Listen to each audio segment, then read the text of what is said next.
The talk that you're about to hear is a conversation between Nora, Sebastian, and the pigeon. We talked about their band 11, which is a crazy, unique combination of music, insanity, and a lot of human emotions. And the disclaimer, they have no clue about Belgium government. It was a very interesting interview. I really enjoyed their presence, and I hope you guys will enjoy too. They were kind enough to let us hear first glimpse of their music, which is not even finished. We're going to hear songs that might not be even the final version. So this is pretty epic, exclusive, only for the Pigeon and the Pigeon's fans. And I would like also to ask from you all, support as much as you can the Pigeon. Please go to the Instagram, give us a follow, go to Facebook, give us a like. Go to Apple Music, review the podcast, spread the word about the Pigeon. There is also a new single. It's called I'm Great by Son of a Pigeon. There is also an artist on Spotify with the name Son of a Pigeon. There is also Son of a Pigeon podcast, which is what you're hearing right now. But there is also music you can treat yourself. Definitely. And now, without further ado, let's go for the podcast. Sound of the Pigeon podcast. Son of a Pigeon podcast. Son of a Pigeon podcast. All right, welcome to the podcast, people. Hi. How are you doing? We have Nora and we have Sebastian, and you are from?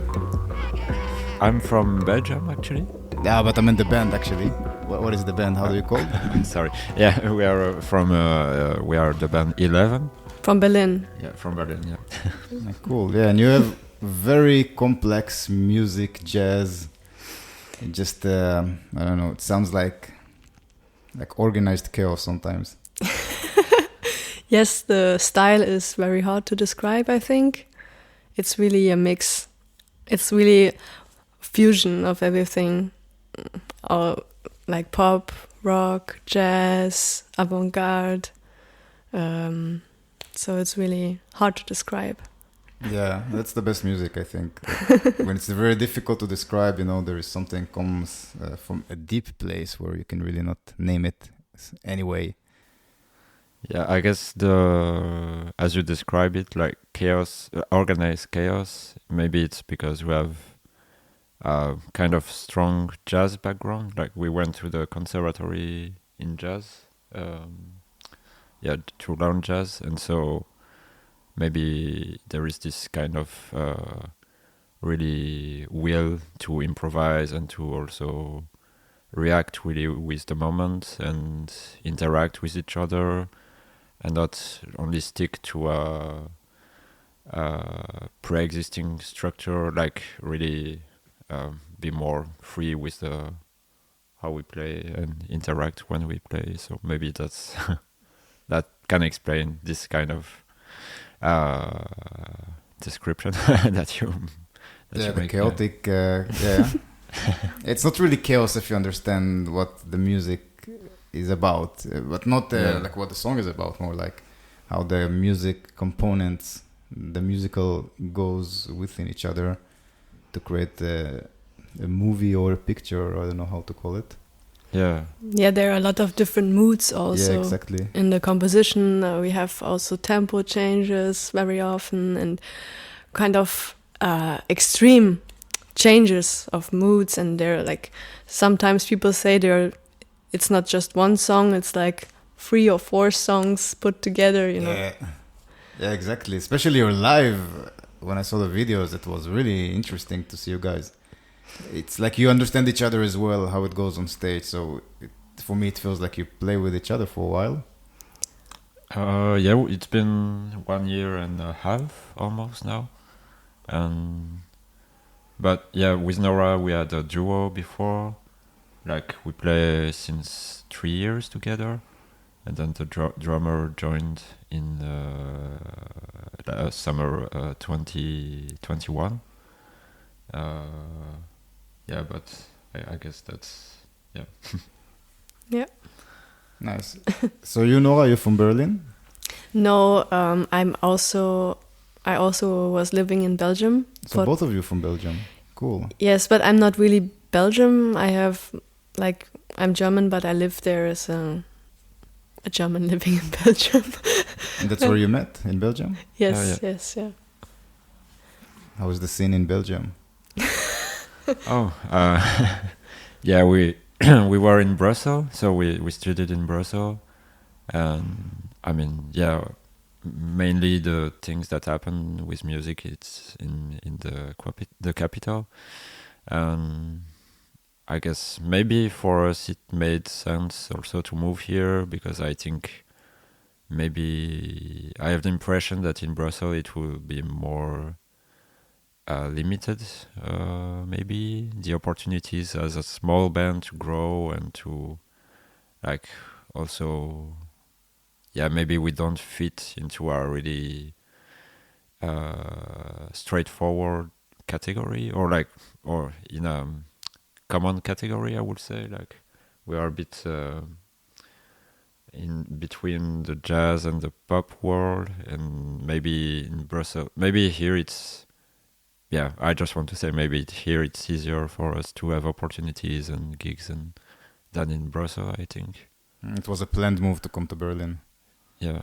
You thought, all right, where can we actually play it and people will come and pay attention? Because you felt maybe in Brussels it was not enough and you want to get more exposure? Yeah, also, the thing is also we created a band during Corona.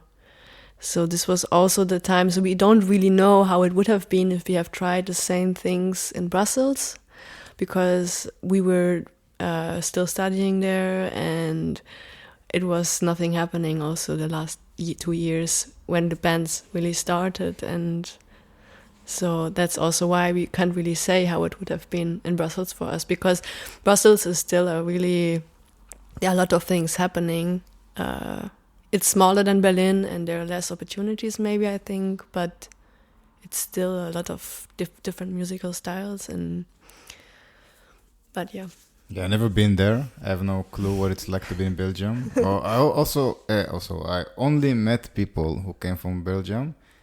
And what I noticed, the people from Belgium, they're either German, French, or Dutch.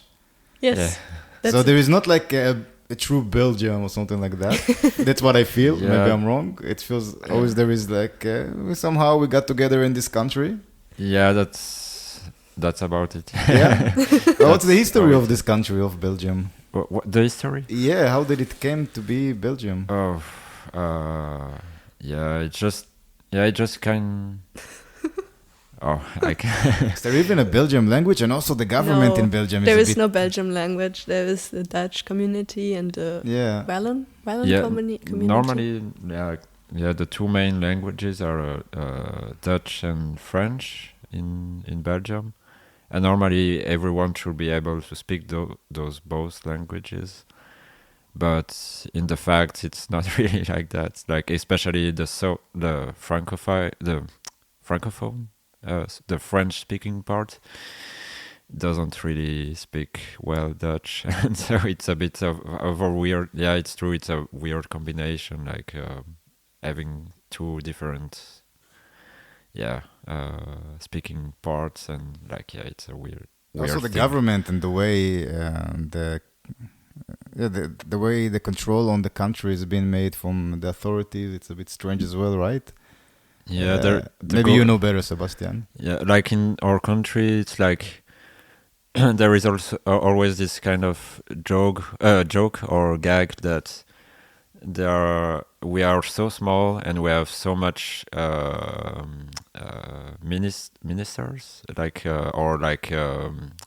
member of the government, whereas other countries are super big. I mean, bigger than Belgium, for example, and they have so few ministers and also in Belgium it's really hard, the politics, there are 6 big parts of government because there are so many communities and speaking different speaking parts in Belgium. So that's the complex surrealistic thing in Belgium is. Yeah, I must visit Belgium. I heard it's very beautiful. Also to see what's really going on there. Yeah, I think Brussels is a really nice city, like a really beautiful city. It used to be French, or it used to be always Belgium? Sorry. The history basically says that something was belonged to someone, and sometimes Yeah. those small countries, either they used to be in empires and then they came Yeah. into this smaller space, or maybe they were conquered by different countries in different places in time. And Yeah. so I wonder if Belgium got the same history. Um, Yeah, maybe I should check that. You don't know about. I was just Check it curious, man. I'm later. going with my mind. I want to say something stupid. Yeah, cool. That's about Belgium. Yeah. And you guys studied in Belgium as well. You studied music there, both Yeah, of you, and yeah. that's how you met. Yeah. What did you study? Yeah, we studied both jazz at the conservatory. So I studied piano jazz, and Sebastian studied first double bass, and then he switched to electric bass. Oh, very cool. So you have the little jazz community there. You study jazz. Yeah. That's crazy, man. Yeah. Cool. And what are your influences when it comes to music? What basically makes you want to write what you guys are writing? I see it as the creative process is more like a force of energy that needs to be expressed somehow. And some things are more triggering this force, some things are less. So I'm curious, what is triggering you? Different kind of styles. Maybe this also, you can hear it in the music. There are different influences coming together and making something weird coming out at the end. So the jazz influence is very important because we have like the solos, the kind of composing, the kind of thinking also sometimes can maybe be be referred to jazz, but I already also really like funk, and jazz fusion.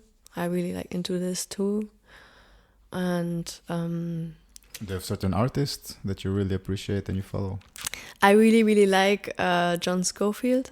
It's a jazz guitar player, but he also is doing really interesting compositions, and he's also really into this funk and groove thing. So I really like him because of these both things. So he's like a jazz fusion artist I really like. But for the voice, for example, when I was a teenager, I started with singing and everything, and I was really into the Beatles. I think I listened to all the Beatles stuff I could. I was so into them. I listened to every song. Nearly every song I could sing by heart, also the lyrics and everything. So Everything. I was Wow. really like now it's not so intense anymore. But I think my voice is also much more inspired by the Beatles' voices and also how they harmonize things. Normally I don't do it with the band, but I also like to harmonize voices, like to sing several voices, and also like the clarity of their voice. It's really out there, like straight in the face, and so I think that's why I get my voice inspiration from, and also my pop inspiration, because also their songs, they're always different. They like don't try to copy themselves. They always come with new songs. I would not say that they're my main influence now anymore, but I think because I listened so much to them that this came out, like this kind of... What age did you start to listen to the Beatles? I think when I was 8, something. Yeah, so it's deeply inside your DNA. You grew up with that.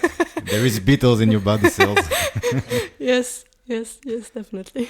Yeah, but they're a great band. If Beatles were not exist, I think the pop music would be sounding very different. They really took the structure of a song, I think, and they upgraded it. So they brought a certain standard to what a pop song should be recorded, produced, Yeah. performed as well. And they're very experimental with Yeah, what they did. in the late ages, they're also more Yes. experimental. What about the conspiracies of the Beatles? Are you into that as well? The conspiracy? What do Yeah. you mean? There is the conspiracy that John Lennon died in a car accident, and then Yeah. they replaced him with someone looks like him. But it's not really John Lennon. Not John Lennon, Paul McCartney. Sorry. That's the thing.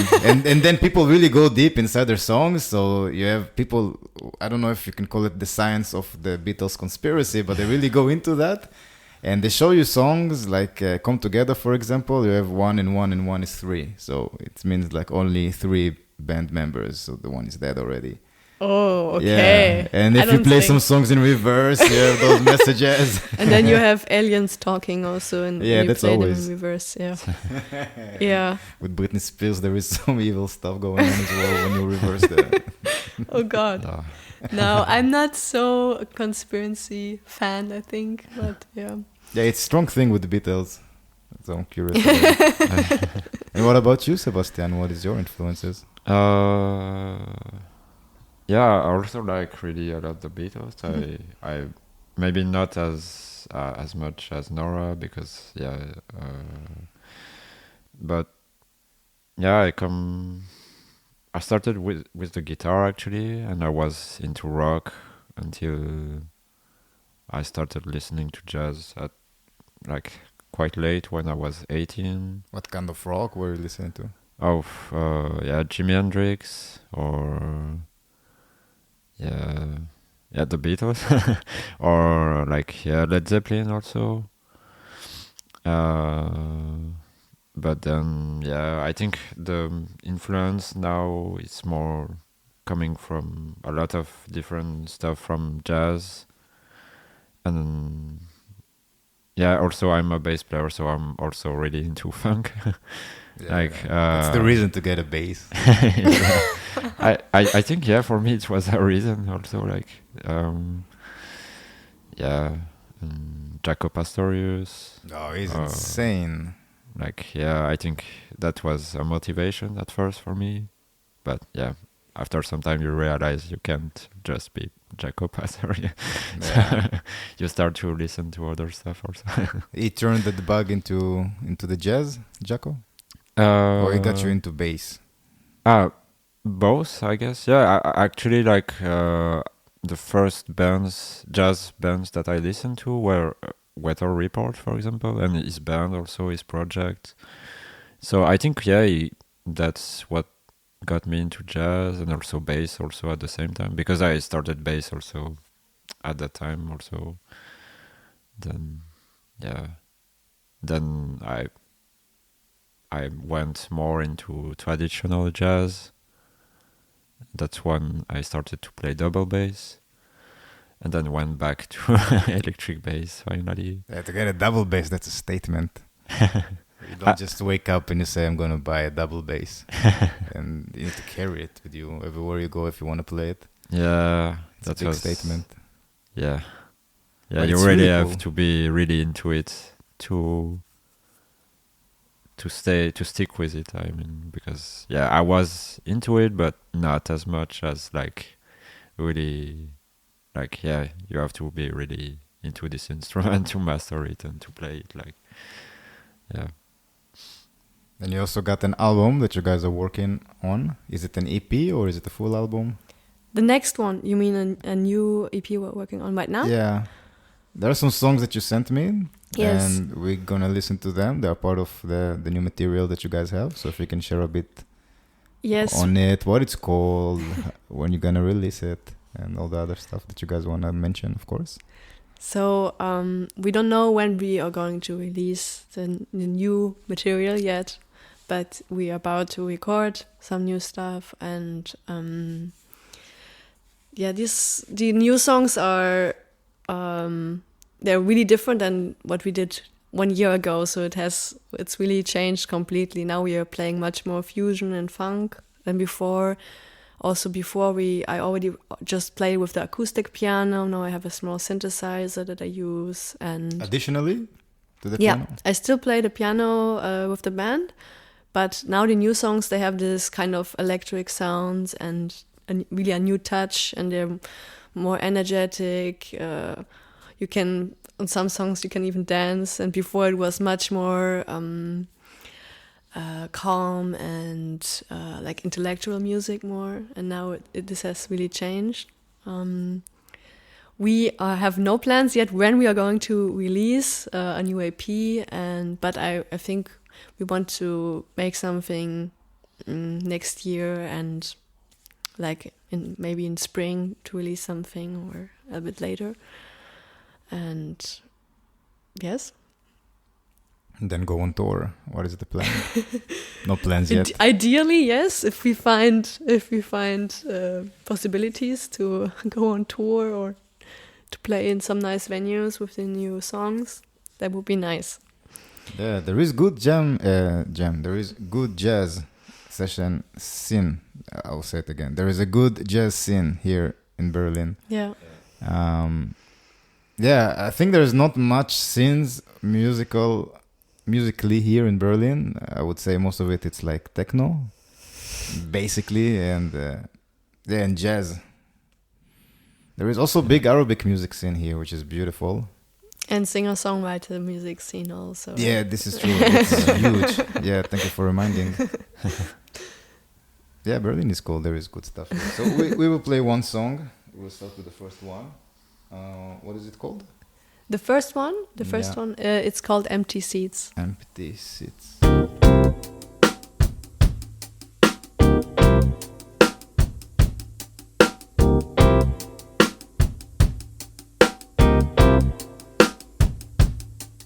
Oh, I could see these empty seats on the scene. You remind me of someone I saw on the screen. They can't describe us, but will define us. As an old passenger looking for an empty seat, gazing and waiting and standing and waiting for an empty seat. Oh, I could see these empty seats on the sea, and you remind me of someone I saw on the screen. They can't reply us, but we remind us of an old passenger looking for an empty seat. Gazing and waiting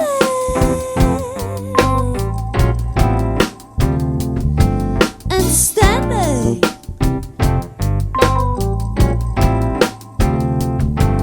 and waiting for an empty seat.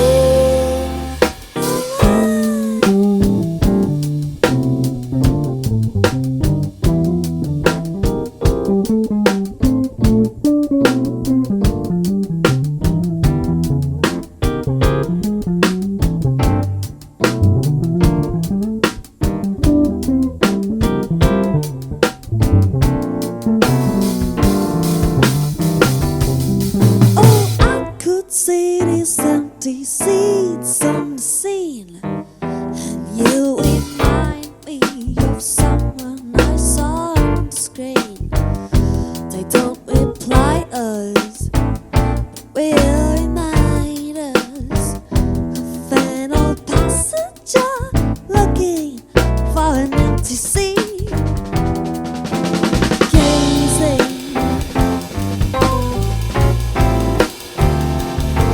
and waiting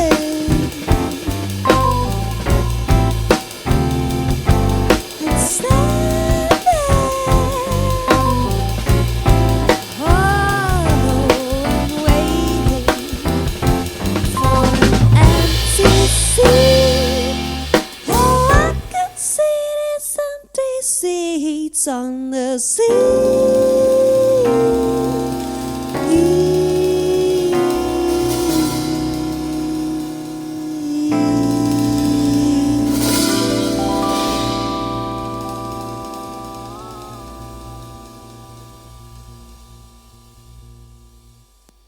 was cool. Thanks. Ending was epic. Very crazy ending. So how would you guys describe this song? What was the influence, or what kind of emotions or message you guys wanted to bring out through this? So I composed a song, and actually here I can really tell a direct influence, and it was actually Louis Cole. And I when I wrote this song, I had the chords. I thought of a song from Louis Cole. I don't remember the name, but it doesn't really sound like it. But somehow it was a bit linked to the song, and the song. Otherwise, it's a really funny story. But this summer, we tried to play at a small festival in Berlin called Spätival. I don't know if you know it. And they were like, you could vote for us, and we asked all our friends to vote for us, and then we got a lot of votes. And It was a talent kind of contest. yeah, so it's a small festival where you play in Berlin, and you get some money and you get a nice stage. And so we wanted to, it's kind of a band contest festival. So we were pre-selected for it. And then we selected all the votes. And then we saw always that we had always the top votes. So we had, because we asked many people, we made a lot of effort. And finally, they decided not to take us. There was also a jury, and they didn't take us, and they took another band. Oh. And Even though you were the most voted band? yeah. But I think the problem was there were different categories, and we were in the category pop. And I think it didn't fit. We are not 100% pop, and that's also sometimes our problem. Like, we don't fit really into jazz or into pop. We're in between, or I don't know where we are. So we didn't get to play there. And this song is a little bit about the opportunity we lost. For me, like, the empty seats were like a possibility we could have, but we didn't get like a seat to sit on. You know what I mean? Like, and sometimes I think in a moment I also sing, they can't describe us, but will define us. So they couldn't not describe us, but they defined us as something. So the problem was that we didn't fit into it, and somehow. So I tried to. The influence was a bit this background.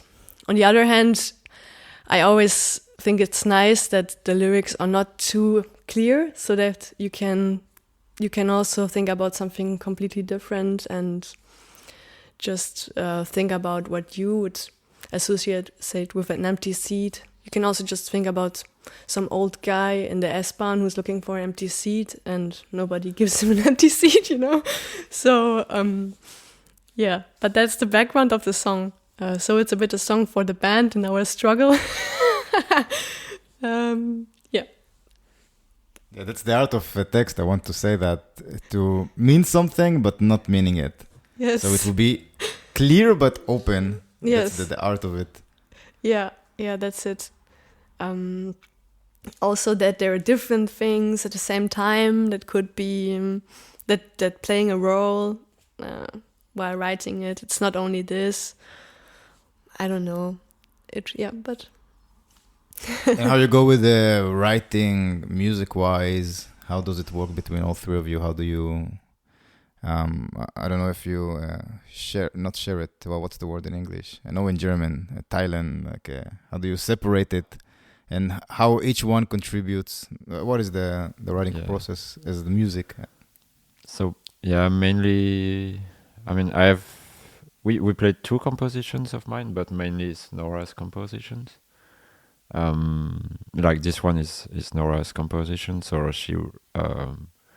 she composed it on the piano and wrote the lyrics, and then like we see, like, during the rehearsals when we are the three together, then we also kind of arrange the songs a bit, and yeah, we talk a bit about what is the best way to play it, and who wants to take a solo, and Yeah, that's the process. So it's not so complicated process, I would say. But we also have some songs that Sebastian wrote, and that we either I write the lyrics for it, or I write a second part, or there are also some composition he wrote on his own. But yeah, we spent really a lot of time also doing rehearsals, going through the different moods and trying to find a good way to present the composition. But the writing process is mostly individual. So you bring the main idea, each of you, it depends what song is it, and then you give it to the band. And when you give it to the band, how does it feel? Because I know sometimes for me, when I write something, it's like I have to keep it as it is in my head. Sometimes it's not easy to let other people mess around with it and change it. How does it work with you guys?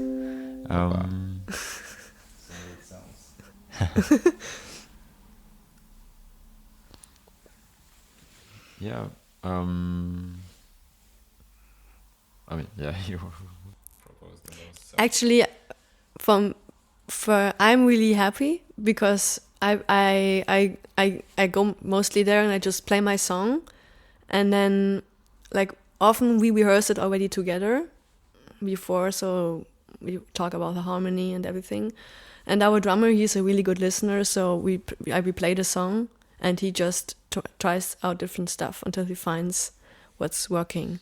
And then we go through the structures many times, the different parts, and we also record ourselves. Then I listen to it, and then I see, maybe here it didn't work, this could be better. And then we talk about it again next rehearsal, and we try different stuff. But I really we don't like write it down or something.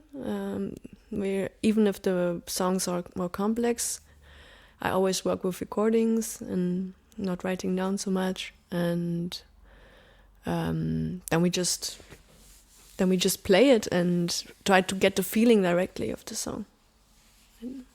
Nice, that's really important. So basically, all of you trust each other.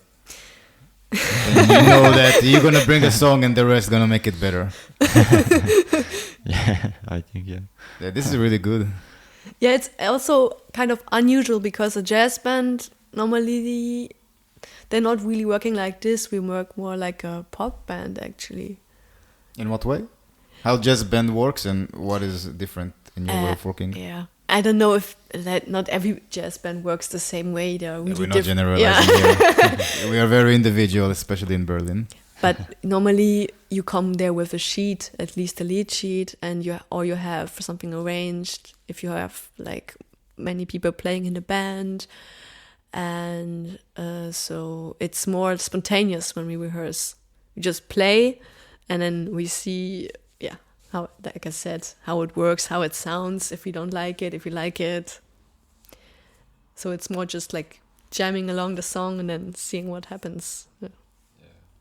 And then you listen to it and you say, oh, this one was very cool. Let's use this part. Let's play it like that. And then you do also like a montage of different parts and then you make it as one track? No. Normally the compositions are already kind of at a state where you feel like, okay, this is a song. So the composition is kind of also in a kind of state where you could play it as a song already.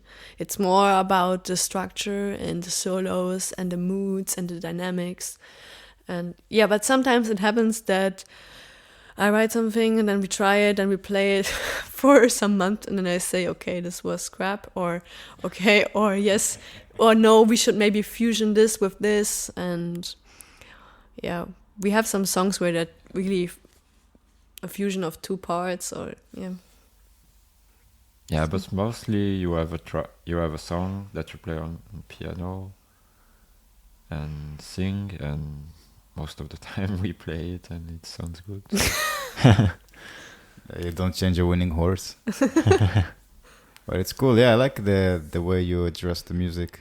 It's kind of more, for me it feels like more theater. So you have the actual script, but then it's how you perform it and what kind of vibe you try to get into that. Yeah.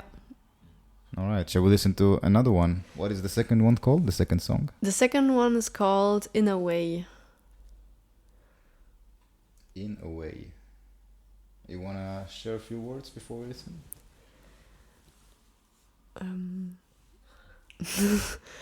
That was Maybe we written listen to by it you? first. We listen to it first, and All then, right. then we share again thoughts, maybe. There we go.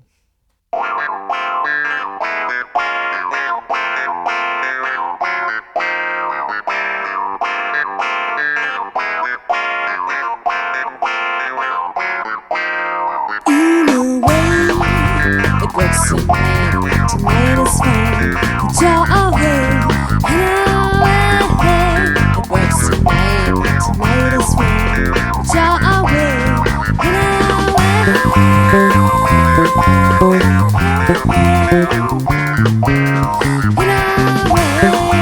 it works in me. Tonight is fine, but you're away. I choose to go. Will they take me back? Will they take me? I choose to go. Will they take me back? Will they take me? I choose to go. Will they take me back? Will they take me? I choose to go. Will they take me back? In a way, it works for me. Tonight is fine. You're away. It works for me. Tonight is fine. You're away.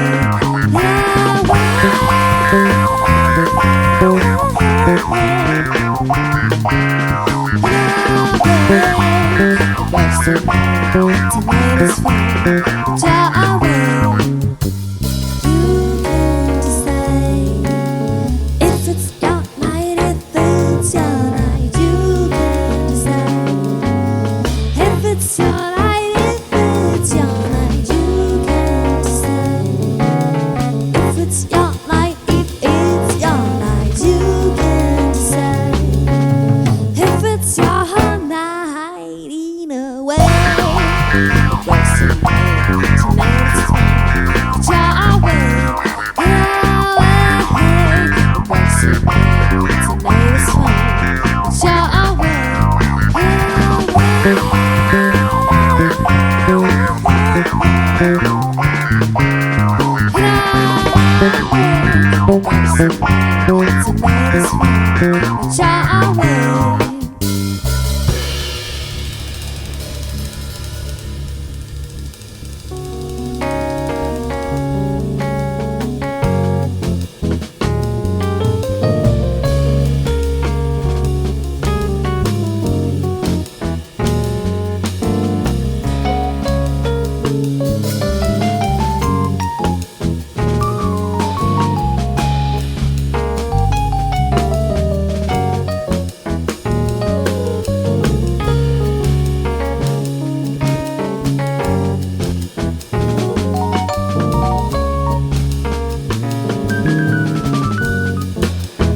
Tonight is fine. You're away. Tonight is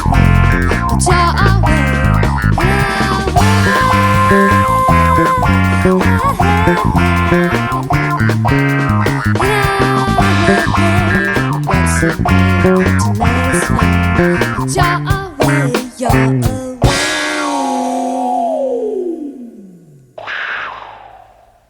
Bow. Wow. It sounds like the Red Hot Chili Peppers had sex with Stevie Wonder and Bjork, and this is what they have came out.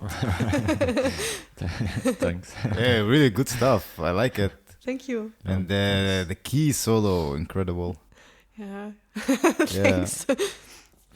So what can you tell us about this one? Whoa, okay. Yeah, this is actually a song I composed on the piano, and first with the piano, and it sounded much softer, more like a kind of a ballad even. And then at the rehearsal, our drummer started to play like this rhythm, like this funky rhythm, and then I had directly these how do you say the sound, the keyboard sound in mind. What is it?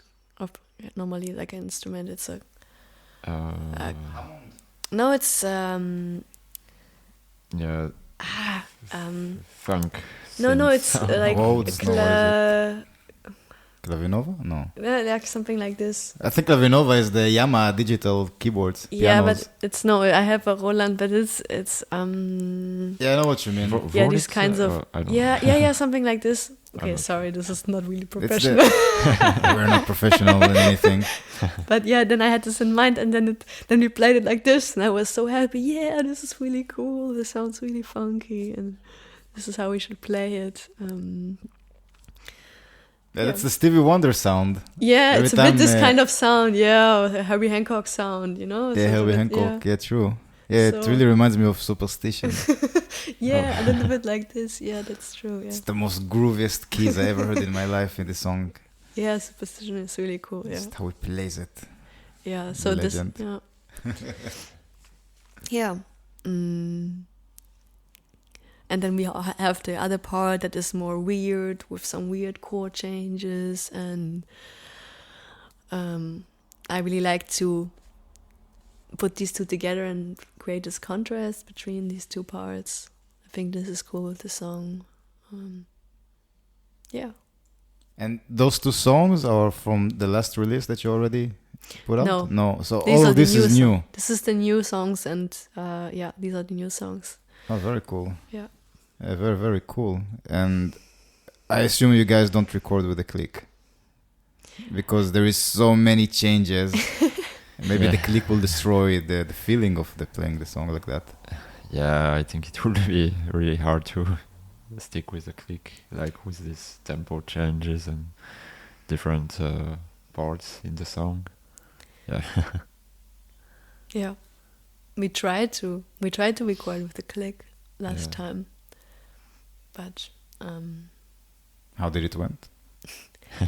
it we had some technical problems at first, and so I didn't hear the click only, and didn't hear the bass. That was the main issue of the recording, and then it was also speed up. Then we recorded, and we realized it was speed up the recording. So that's why we had some technical problems, but it was good to practice it with the click. But then in the end, we stopped the click and just recorded it like this. Yeah, I think it's the best. It depends what genre you play, but most of them, I think it's the best if you just leave the click out. Yeah. If you don't grind the song and you play it so many times, this is my opinion, I think you're not ready to record it yet. Yeah. Recording is more like, all right, I know it from A to Z, and now I'm going to give it some twist and see what it's going to be like. Yeah. Yeah. And do you guys record everything live? So yeah, it was. You mean not track by track and? Yeah, if you're all in the same room. maybe do dubs afterwards. That's also because if we would be recording track by track, it would make much more sense to have a click. But I think also we like really this kind of live setting to record, and yeah, I think if it feels really nice to not have the click and just go with the energy and with the and just go without it actually. Yeah. The vocals I recorded afterwards. Yeah, that was the most sensitive, the vocals. Yeah, because also the mic takes all the drums, and also I can concentrate better if I don't play at the same time. Even if I do it all the time live, I feel there's something different coming out when I sing afterwards. Yeah, I can relate to this as well. Yeah. Yeah, it's easier sometimes to play it separately. But sometimes it's not so easy, actually. I noticed with myself. I started to experiment with my voice in the last 3 years. So it's not something I'm doing naturally. Guitar is my instrument, basically. I play it since I was 13, I think. And sometimes I get used to really playing with the guitar. So when I sang without playing the guitar and I recorded it, it did not felt right. For some reason, I don't know why. So it's very interesting. Maybe it's more like a habit that we kind of pick with us. Yeah. Sometimes it's also hard if you don't know where to set in and, where to start to sing, for example. What do you mean? Yeah, for example, you have a song and you have these breaks and then you have to be in time with the chord changes. Yeah, exactly. And if you sing at the same time as you play, it's really good because then it's always in time because you play with it. But if you sing afterwards, this is the a bit tricky. difficult part, yeah. But then you can edit. Yes. No, but we don't edit, we play everything live. No autotune, no nothing. No, not really. Is Björk also part of your influences? Who? Björk. Jörg? No, not really. Not really. But I heard already often people comparing to Björk, yeah. But not really. Yeah, it's interesting. Some people compared me once to, I forgot his name. This is very embarrassing. Still Got the Blues. Gary Moore. Gary Moore. Yeah, some people compared me to him, and it was, this is very flattering, but I don't really listen to him. yeah. It's very interesting. Shall we go to the next one? Yeah, What is sure. the third song? I don't know which one it was. I send you. We can listen maybe to. There is Grey, No. Static, and there is Hot Lake. Hot Lake, maybe. This is the title song of our EP we made last. Grey and Green? No, Hot Lake. Hot Lake is the title. Mm-hmm. And we can listen to it. So this is a big song. What is going behind the name Hot Lake? Wow. We definitely a lake, and it was really warm. I read nothing about Iceland and the hot lakes in Iceland. No, not that No. extreme. We play Hot Lakes. Okay. Which one do you want to play? Hot Lake. Yeah, all right. So we're gonna do this one.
showcase of all of your skills. as a band.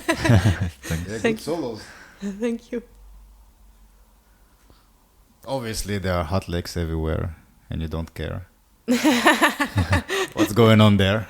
Oh, yeah, this is really a lot of things put together, a lot of different thoughts, emotions, and the hot lake is actually, I don't know if you remember the summer, I think it was 2018, where it was super, super warm. We had like 38 degrees and no rain for 1 month or something. Like really, like it would be south of Italy in Berlin. So it was.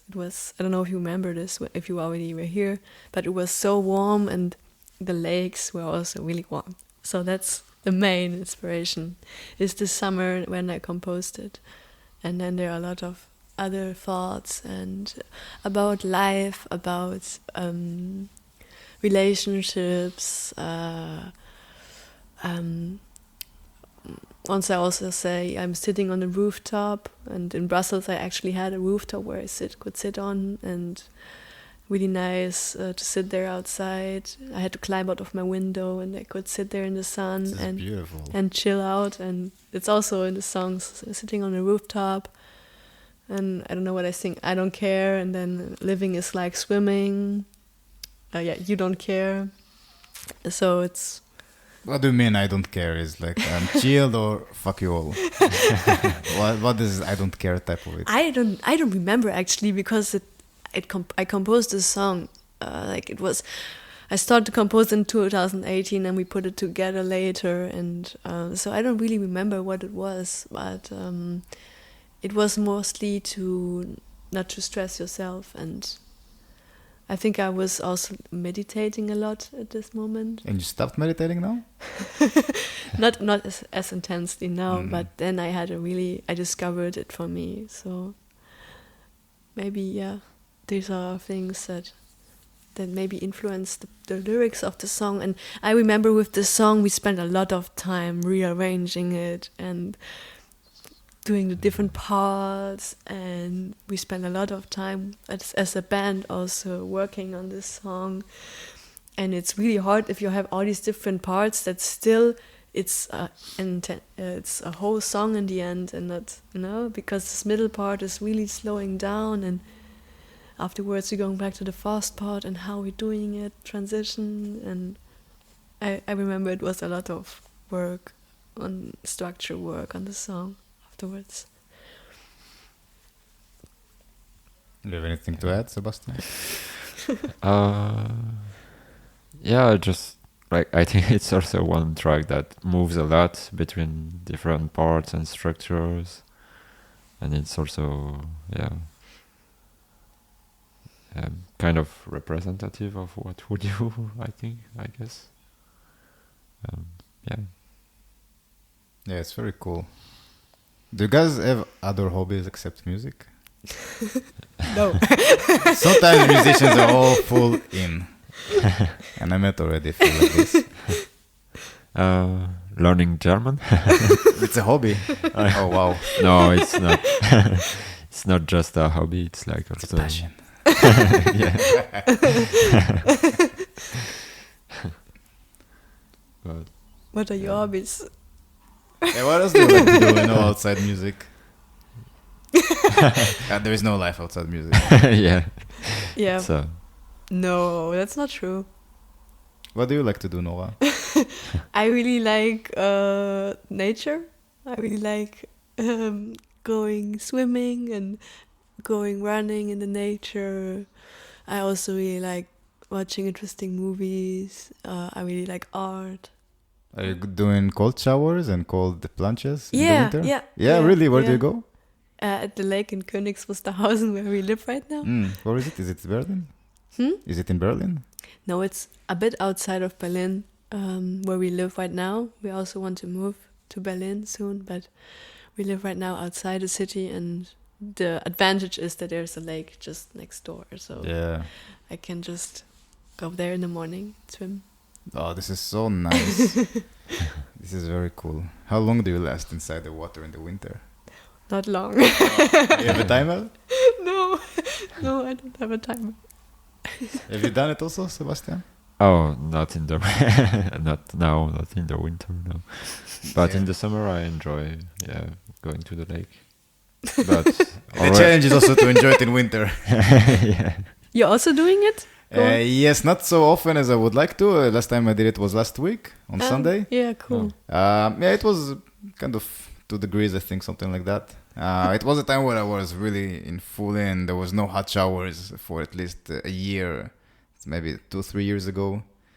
But it's difficult. I mean, it's good, but it's difficult. Sometimes my mind gets a bit soft. And it's like, no, go to the hot water. It's nice, it's cozy, it's warm. And sometimes I do listen to this comfy sounds in my head. But I know it's good. So once in a while I do put the cold water, and it's really, really nice. It's like a very strong coffee. But it's more than a coffee. It actually... So the scientific thing to that is, let's say that you do something that makes you feel really, really good, like eating something very sweet. So what happens is you have a lot of dopamine in your brain because of the sugar, but then the body wants to bring it back. So you can imagine like there are trolls. There is maybe a scale and there are trolls on one side, because now one side is going down because of the sugar. So the trolls going to the other side wants to balance it. So once the sugar is not longer makes us feel good, then the trolls are staying there. So then we feel a bit down. And doing stuff that are uncomfortable, that's quite the opposite, because we do something that is really not comfortable, so the dopamine goes down, and then the trolls want to bring it up, so they kind of push it. So then it stays after, let's say, the shower is over, or if we did very intense workout or something like that, that it's really not fun. So that's the benefits for that. Yeah, it's always nice when the pain goes away. Yeah, I say a lot, pain is a bliss. A lot of people don't agree with me. They think it's really brutal, but I believe there is a lot of bliss in pain. And the greater the pain is, the more bliss we can find in that. I mean, there is no other way. We can let it break us down, and then we just break to the pain and we earned nothing. But if we take the negative and we flip it into a positive somehow, when we find a way, then we can do anything we want. Yeah. Yeah, they also say that your cells, they all open up, and it's really good for your immunity and also for your stress, because when you stay a little bit longer in the water, your pulse goes down, and so it's really good for health actually to do this. Yeah, it's amazing for everything. But it's also, you feel... It's nice that you can still do it in winter. It's also kind of freedom you feel. You know, you go to the lake in the winter, and you're doing this, and for me it gives me a lot of freedom. Know what I mean? You feel that you can do things, and you don't have to sit inside and wait until it's warm again. You can still go outside and be alive, and that's also nice. Yeah, this is really nice. Yeah, the cold is something that's very interesting. I come originally from Jerusalem, so it's very warm there. Yeah. The winter there, it's maybe the worst you can get here in September. Oh, that's nice. Yeah, it's very nice. Yeah. And here when I came first time to Germany, it was almost 6 years ago. So I'm also not so used to the way that the days are very short. In summer, it's amazing, but in winter, it's like, all right, something is a bit strange. I still don't know how to handle this, because when I wake up, 7:30, even 8, usually I like to wake up early, like around 6, but it's completely dark for 2 hours, and I don't know what to do with myself. Yes. My body just cannot get used to it. I need the sun to move me. Yeah. And all of a sudden, I feel like I just want to sleep. Yes. So interesting to experience that. It must be hard to this culture change, right? The cultural is completely different. Yeah.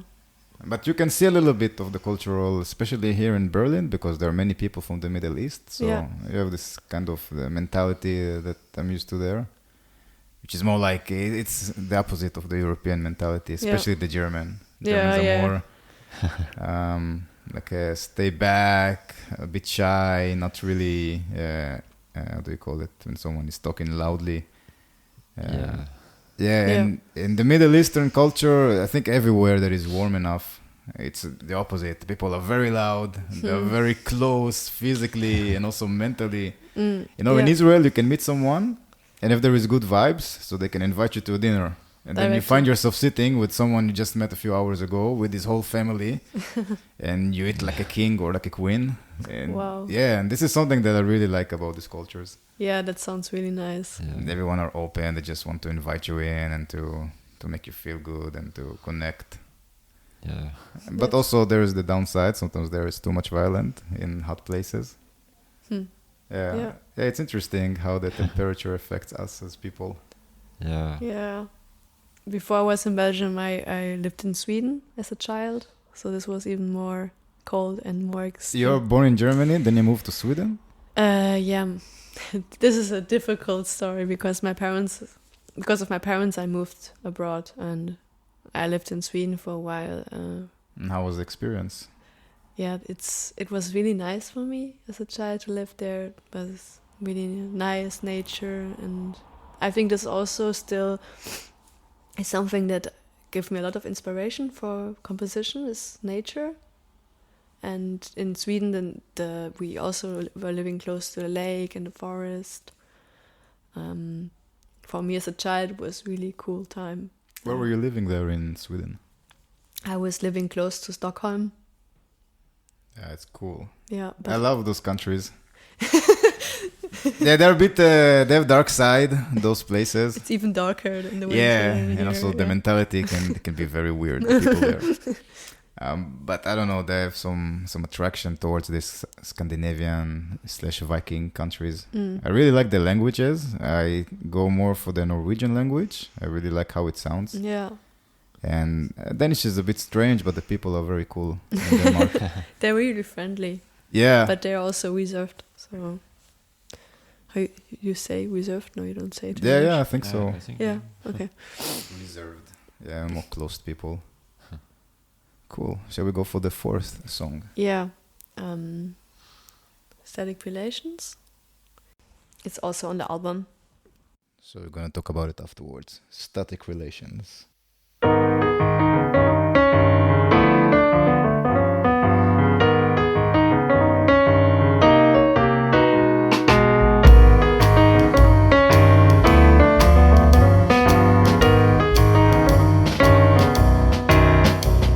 Static relations never last long,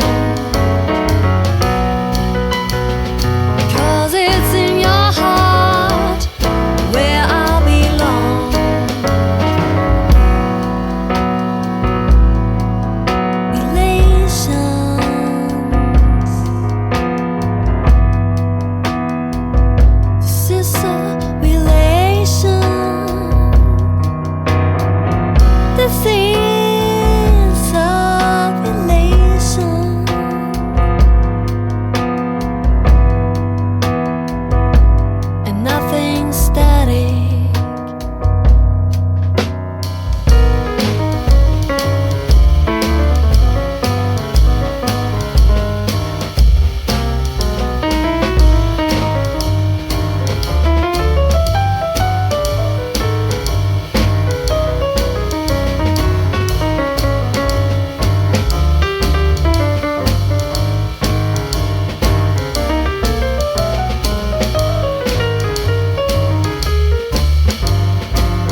end is cut, like ends like this because there is a next song just afterwards. That's why. So it connects. Yeah, it's in the album. It's like two songs together, but. Cool. This is a very interesting song. Also with the text, I think that you have really interesting game that you play there. How does it go? The first line of text. Oh my God! How does it start? I can play it. Static relations.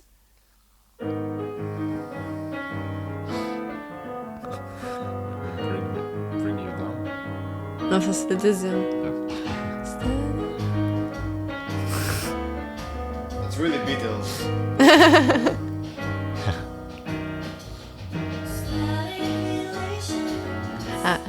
Never last long. Yeah, now I know it because it's in your heart. They never last long, but then you go to the chorus and then it changes. The music completely changes, and then you said they're not so static. Why? It's I don't know. It's just also a bit philosophical text, like if a relation is not dynamic and if it's not going anywhere, or if it's not interesting, then it will fall apart because it's not a relation anymore. That's a bit the thing about the text, like the idea behind the text. Yes. And you say it's Beatles-like, but there we can also, for this song, it's really jazz influenced with the swing part, Also the beginning, the chords. Yeah, like the chords, I don't know really where they come from, but the swing feeling, the improv. Yeah. And also the last part is a little bit like modern jazz, a bit like Brad Mildau inspired, I think. It's kind of pop jazz that is kind of... So it's more jazz-inspired tune for me, but it's interesting that you say you find it Beatles-like. Yeah, I would say the chords in the beginning, the whole song is definitely jazz. Yeah. And there is the swing as well, depends which part of the song, and the solos are very jazzy. Yeah. There is a big jazz color, but it's not only jazz, there is a lot of different flavors. Yeah. And that's what makes it so interesting. Yeah. Thank you. Yeah. And do you play a pick by any chance on your bass with a pick? With a pick? Yeah. On this recording, no. But now I play with a pick actually, but not on that. You have really good sound there in the bass when you play the solo and you have the piano accompanying you. Yeah. So there, the sound, it's almost like a guitar even. Yeah, because also like I feel sometimes like I want to play, when I solo I want to sound like a guitar and not really like a bass actually. So maybe that's my intention actually. Yeah, and it's cool because then Nora can back you up with the bass. Yeah, play the piano. Actually, yeah. Oh, this is really interesting dynamics that you guys have.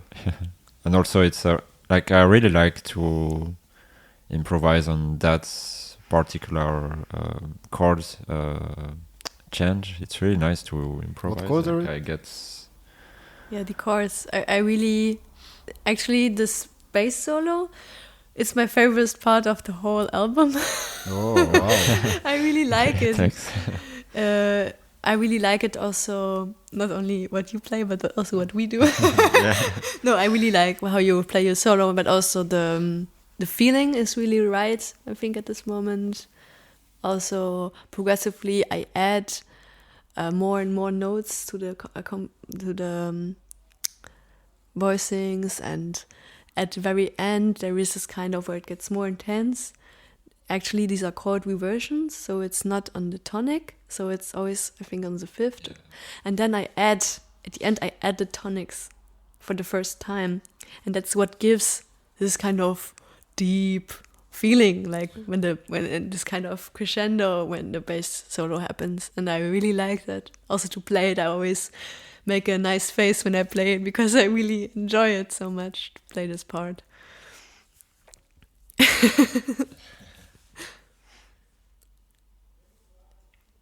Yeah, very cool. Yeah. And what do you guys? How do you feel in Berlin that people reacting to your music?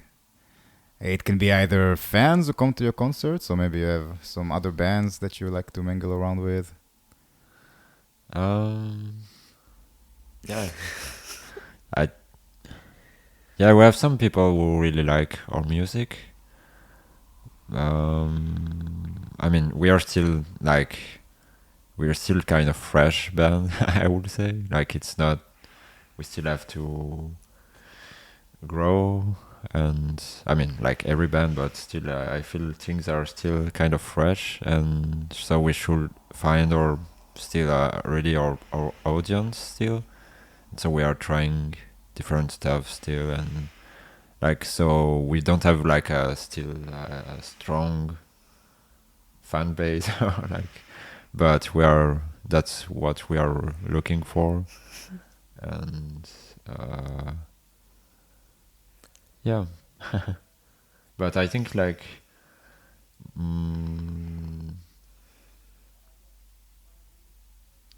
yeah, I think I guess the most people who likes us are people really open about, like, not really people who like pop and jazz and other like rock and different, like, who comes from different backgrounds, and I guess that's the people who likes us. And yeah, because as Nora said, it's not like we are a pop band or a jazz band, it's like in between. And so I think we find our the person that likes us, like, there in this category, in between categories. Or yeah. You find other bands who play jazz here in Berlin? Yes, actually, we work at a bar called Donau 115. I don't know if you How know is it called? Donau 115. Do not know. Where is it? It's in Neukölln, and we work there as at the bar actually. But it's a really nice music venue. We have a lot of jazz concerts, and so we always see new bands, and so there's a lot of nice jazz bands, but also more experimental bands playing there. Cool. And yeah, that's really nice for us because we get in touch with a lot of people when we work there. Who is your favorite jazz band in Berlin that you saw? That you know personally? Or maybe you just saw them? Kurt Rosenblink. Yeah, for me, I think I really like Kurt Rosenwinkel, actually. How are they called? Kurt Rosenwinkel, the guitar player, Kurt. like a jazz guitar player. As a single guy. Uh, Just one person. It's not a band. Yeah, but yeah, he plays with a lot of different projects and bands, and I think like we saw him at the Atrium, and it was really a really super nice gig. Shout out to Court. Yeah. Also, like, yeah, he's not from Berlin, but we saw Herbie Hancock in Berlin. Yeah, Not Also a great. wow, Herbie Hancock. He's a legend. Yeah. He's a true legend. Yeah, that was really a so great concert. Like, I think it's one of those kind of concert that really sticks in your mind for weeks after Yeah. you play. He But played in the it's- bar? Oh no, no, not at the bar. No, he played at Citadel Spandau. I Like don't a know big- it so much. Yeah, But Spandau is beautiful. event. Yeah, That's what I know about Spandau. So I bet there is a really beautiful spot there. yeah. Actually, I thought about moving to Spandau. Really? Yes. Yeah, okay. It's difficult to find apartments in Berlin, especially now. Everything got really expensive, so they feel comfortable charging exaggerated amount of money for an apartment, Yes. Yeah. even for a room. Yeah, yeah. Yeah. And now I think rooms. I don't know the size, how to measure it, but the minimum it feels like it's at least 600 euros Yeah. to get a room and to pay everything with that. It's insane. Yeah. Yeah. Yeah, yeah. To think that Berlin used to be a city where you can just rent a whole apartment in 500 euros. Yeah, yeah. Yeah, yeah. That's So crazy. that's sad, yeah. But in Japan, though, it's easier to find a room. It's easier, yeah, but still not Like- easy. But it's so beautiful. For me, it's like a different city. It's not really Berlin. Yeah. But it's a bit further, and there is their own. They have their own castle, and they have their own stuff there. And it's also very close to nature. Yeah. So Yeah. 1 point for that. But I think the best actually would be to live outside of Berlin. I don't know where exactly you guys are living, but something like that would be the ultimate for me. But a lot of people saying that, and we want the opposite. We want to move into Berlin. Yeah, But there are advantages and disadvantages, I guess. Being yeah, outside. yeah. I agree with you. But it's really nice to create stuff and to be relaxed, to live outside, I think. Yeah. Yeah, it's Yeah. what is less evil, to be surrounded by people the whole time, or not be with so many people. And yeah. And then you have also, there is a lot of nature here in Berlin, so it depends on the location, but generally I would rather be outside. Yeah. I think it's Yeah. also easier to make noise when you don't have so many people you need to take into consideration. Yeah, that's true. Yeah, we have the chance to rehearse at home still right now, because we have no, like, it's a isolated house. house, so we don't care about really the So noise. you took over the whole house. Wow, cool. And all three of you living together? No. No. No.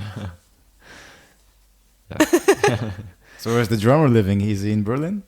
Yeah, in Berlin. Mm. Okay. And he Yeah. goes all the way there. How far yeah. is it, time-wise? From Neukölln, it's 45 minutes. Yeah. The train. Like Cool. with the S-Bahn also, there's a S-Bahn. Yeah. A lot of time in the S-Bahn. Yes. Yeah. Cool. So let's wrap it up. It was a big pleasure to meet It you was guys. really nice. Yeah, Yeah. it Yeah. was really cool. How people can find your music, how people can find more info about you, about concerts. I think we didn't even say our name, right? Or did In the we say- beginning, Ah, yeah. yeah, okay. But our name, we changed actually our name to, that is easier to find us. Before our name was 11, and it's still 11, like the main name, but we added a small extra name, Onzelf, like Ons, like the French, and then Elf, like the German 11, Onzelf. together. Yeah, I was wondering what does it mean? Yeah, Onzelf it's 11. just the numbers in French and in German put together, and it's not really a nice name, but Why not? why not? Yeah. What is behind the name? There is any meaning behind it? 11. Yeah, basically because we started out as a duo, and then our idea was 1 and 1 is 11. You know, Yeah, it makes sense. that's It and makes sense. It sounds better than 2. You know. Yes. And those who are listening to the podcast, they know it makes sense. So no bullshitting around it. All right, cool. So we can find you 11 on Spotify. Yeah. Onzelf Onzelf. Ons- Onzelf. on Spotify, on Instagram, Facebook, Yeah. everywhere. Bandcamp also. Bandcamp. Cool. Yeah. Thank you, Noah. Thank you, Sebastian, for coming. Thank you very much, Ohad. Thank you. Ciao, people. Bye. Bye. Sound